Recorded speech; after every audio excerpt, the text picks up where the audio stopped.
Hi, I'm Doreen Barnes, and welcome to Reader's Corner. Joining me in the studio to talk about her very first book, which happens to be Rise and Shine along the majestic St. Lawrence River. I'm talking with Tina Gardiner. Tina, I love the cover. I absolutely love the cover. It's so warm.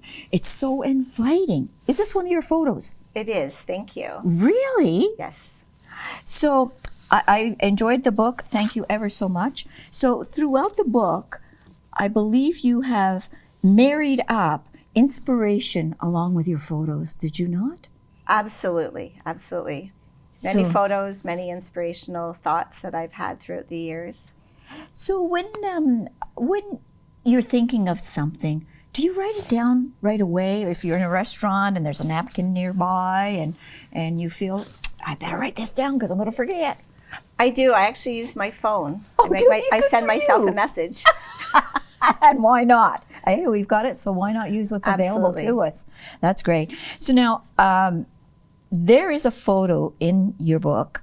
It's on page 37. And what I love about it is it's the clouds.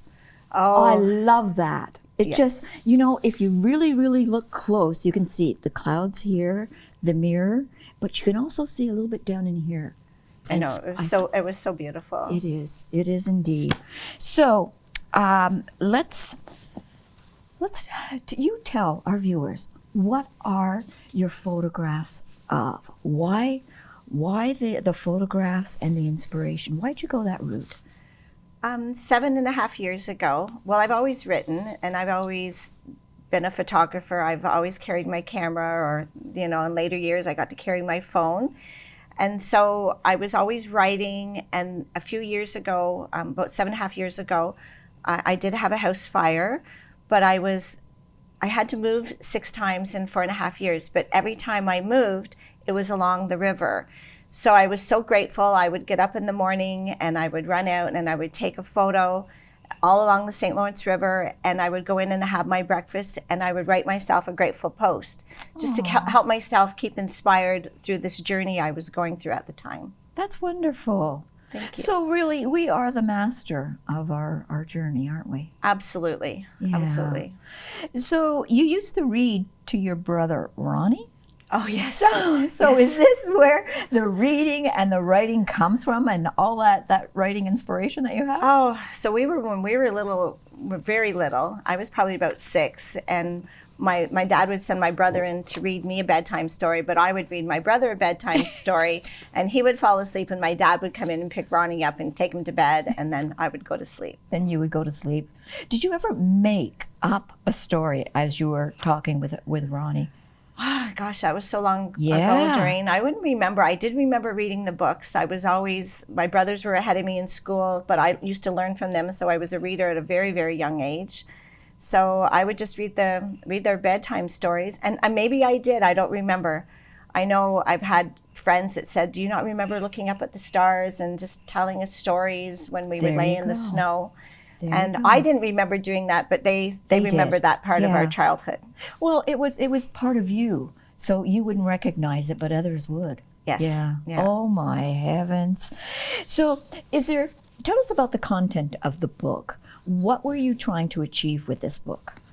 So I didn't actually set out to write a book. The photos, they were just so beautiful. I would share them with people, and I was doing Facebook. It was a very good platform for me to just share like how grateful I was and how beautiful. There were just so many beautiful photos, so I would share them. And so I didn't start out writing a book, but then when I got settled a couple of years ago after all the moves, I had a look and I thought, wow, I have a lot of photos and I have a lot of inspiration, and I think I should put it together and share it as a book and a memory for years to come, for myself, for my children, for my granddaughter, so, and for my parents. You know, I would show them on my phone all the time, but they didn't always get to read my writings. They don't do Facebook or anything. Yes. So 2 years ago I started on the journey of putting it together as a a book. So Wow. Would you do us a favor? Would you please read this to our viewers? Oh, okay. So Yes. good morning, everyone.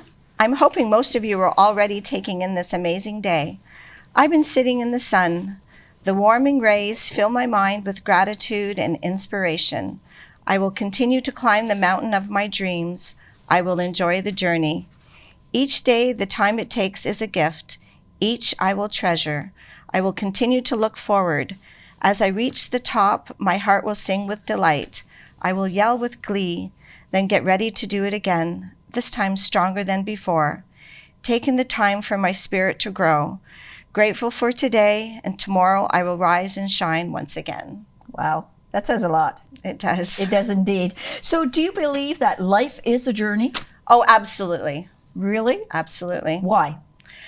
Well, I just know that every day that, there's just been so many things that I've gone through in my life that Yes.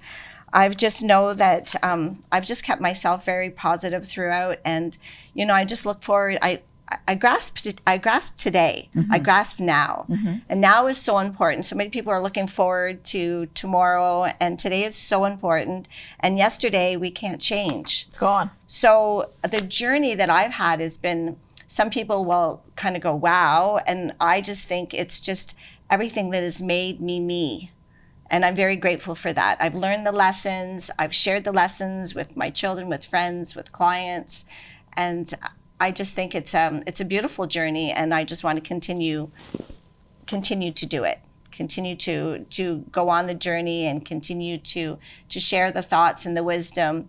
Because the longer you live and the more people you speak to, the more things that you've learned along the way. And You do. You do. For our viewers that aren't familiar with Tina, Tina is an entrepreneur. She has Tina's Golden Comb in Brockville, Ontario, Canada. So she meets a lot of people and talks to a lot of people. Yes. Yeah. So that's just so that they have a little bit of background. So finish this sentence for me. The world would be a better place if... Oh, so when I think of something like that, when it's the way that you get up in the day. When you get up in your day and you think about how grateful, like the little things, like throughout my book, I talk about the simplest things, about the birds, listening to the birds and smiling at people and saying good morning and just being so grateful. So the more grateful, the more that people can get up and just realize how grateful that we are just to rise in the day. And the more that we do that, the more often we do that, and the more people do that, the better the world's going to be all around. We have to focus on the good. You're right. When we focus on the good, the bad goes away. Well, I think we have a tendency to automatically go negative. Is it not easier to go negative than it is to go positive? For some, Yes. I do see. I mean, I've driven along the road and I've seen some dead grass, and I remember my friend said, "Oh," I said, "it's so beautiful," and she says, "What's the matter with you? That's just dead grass." But he says, "It's so beautiful. There's just so many things that nature gives us." Yes, that we don't recognize. That we're forgotten. We're so busy in our lives, just moving and trying to achieve bigger goals and getting our kids ready. All the things that take up our mind, but we need to take this time to sit back and just be grateful for all the things that are right in front of us every day. Which we take for granted. Yeah. So when I do that, and I do that every day, I still read my book every day, then your day starts off better, and your whole mood, your whole spirit, your day will just be better when you focus on the good things. So what's the first thing you do in the morning when you wake up? When I wake up in the morning, I start reminding myself of all the wonderful things. I do it every day. I do get out my book, and I just open randomly? Random pages, Yes. just to see what the message of today, you can call it a message, or things that I need to be reminded of today. I read at least 3 pages, and then I get up and I, say hello to my kitties, and then I do my exercises and I prepare for my day. Wow, that's awesome. And you do have a good day. I do have a good day. Every day is a good day. The moment I wake, it's a good day. What do you do with despair? If there is a tragedy that happens, or how do you bring yourself out of thinking about something in a negative way? I think I've been doing this so long, Doreen, that I have actually. I was just speaking to my dear daughter about this. Is when you just continuously remind yourself of all the good things. Despair. There's no room for despair. There's no room. You know that there's just so many good things to think about, and if there's something that's tragic happen, you try to remember all the good things. You know, if there's a loss of your pet or your somebody that's close to you, you just remember